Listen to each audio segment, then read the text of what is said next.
Hey everybody, and welcome back to Tenza Motorsports. In today's discussion video, we're going to be talking about how I got into BMWs and what are some of the things in my childhood that steered me towards these cars instead of some other brands, and what other brands I would own if I had more money and or space. Before we continue, huge thanks to Super Clean. We are doing another one of their giveaways.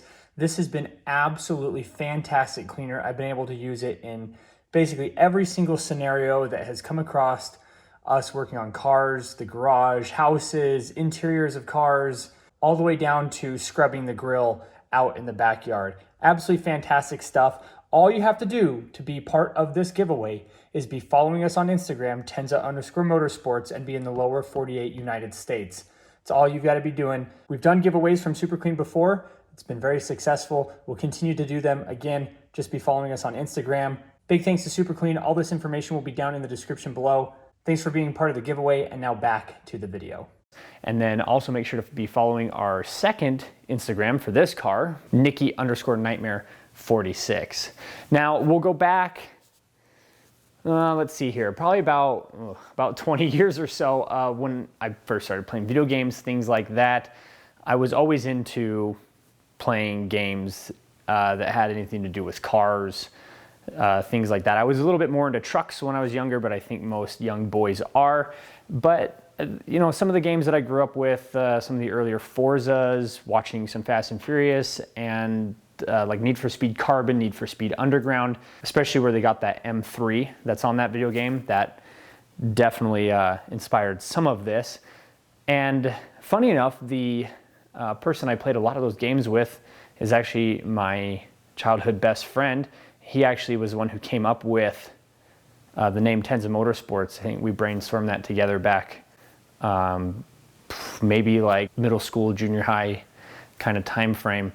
So anyways, we would play video games like that. And the next thing that really steered me towards performance cars, you know, took me down this path of wanting to work on cars is my dad's always done a lot of his own maintenance, so that obviously helped. But when I was in high school, I got really big into doing RC cars, and that's obviously much less space, time, money, basically everything. It's a car shrunk down, and it's much more of a reasonable hobby than doing something like this.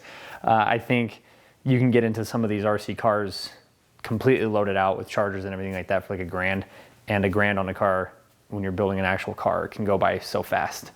So I got into those. It was really fun getting to see like how the suspension works, what oils to use. I didn't really run nitro as much as electric, but I did have a little bit of experience with those. And so that obviously helped me be that, you know, mechanically minded and want to follow that into eventually something a little bit more serious. That's obviously before I had a driver's license, or right around the time I was starting to drive.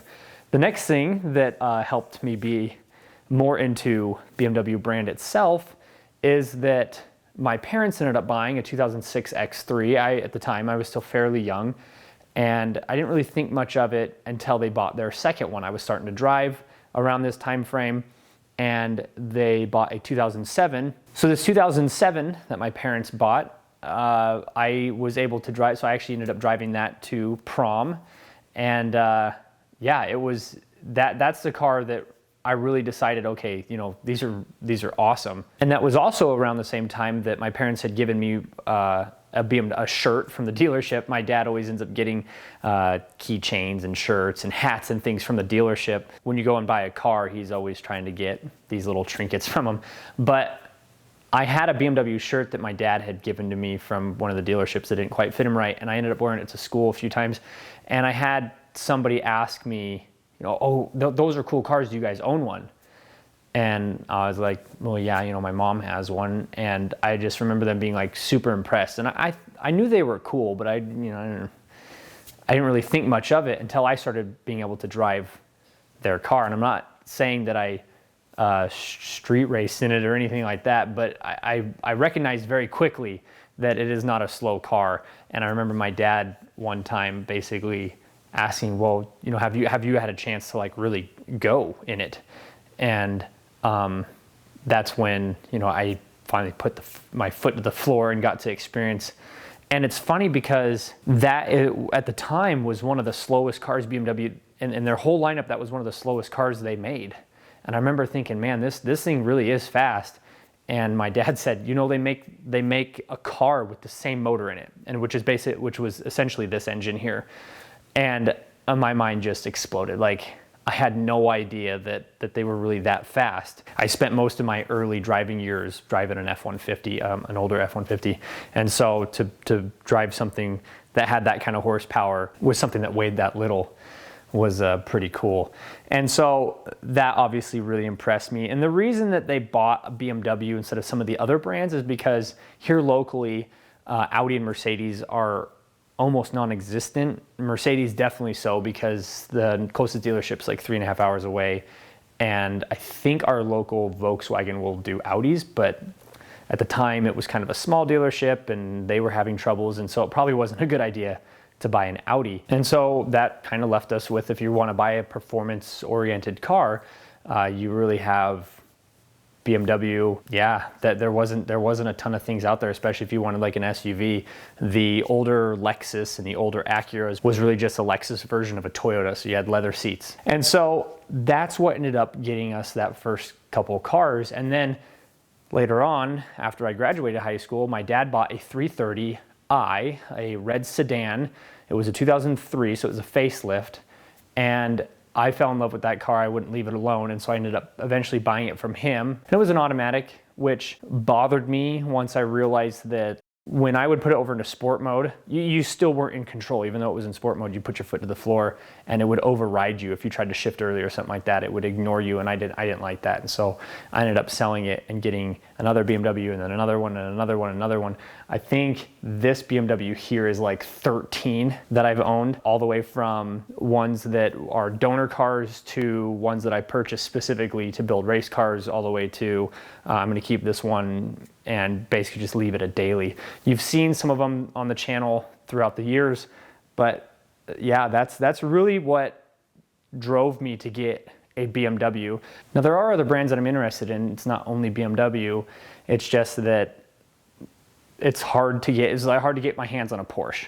So that Porsche that we have on our channel, we got super lucky with that. I've never seen anything like that. I've seen them wrecked. I've seen them, you know, with the paint's peeling off that are that priced, but never one that was in that condition for that price. And it's difficult to go, okay, well, that $2,000, almost as much as both of these cars for me. So I paid $1,500 for this, and we basically just paid taxes to get this car. So that's, you know, that's one of the reasons why I just keep going back to BMW. The other reason is all of you. It seems like when I steer off course at all, it doesn't really get a lot of views, and that's fine with me because I like BMW and I'm going to continue to build and work on these. I want to know all of your thoughts. How similar was my story to yours? What cars are you into? Is it Subaru, Audi? Do you like the Fords? I mean, there's not just the German cars. I'm curious to know if you're into BMW, and if you are, how did you get into it? And if you aren't, how did you get into your favorite brand? What happened when you were growing up? What video games, what things inspired or encouraged you to go one way or the other? I feel like most of these replies will be what your parents ended up driving. Oh, my dad had an old Ford pickup, and so my family's always just had Fords. And that's kind of what ended up happening with the BMWs. My parents had one, and I ended up just falling for. If you fall for an X3, then the other ones are way easy to fall for.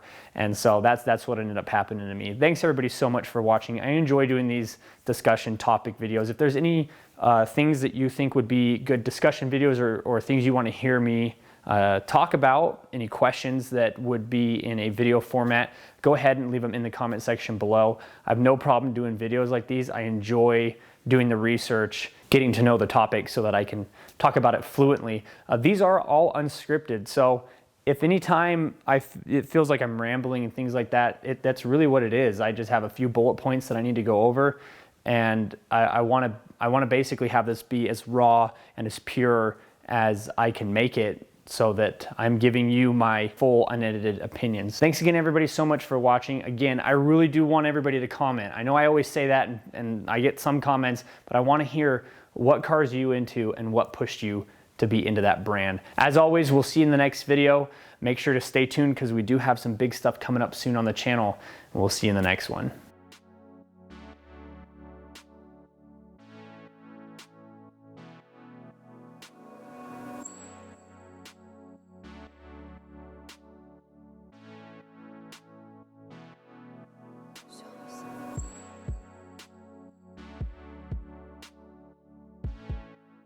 Bam!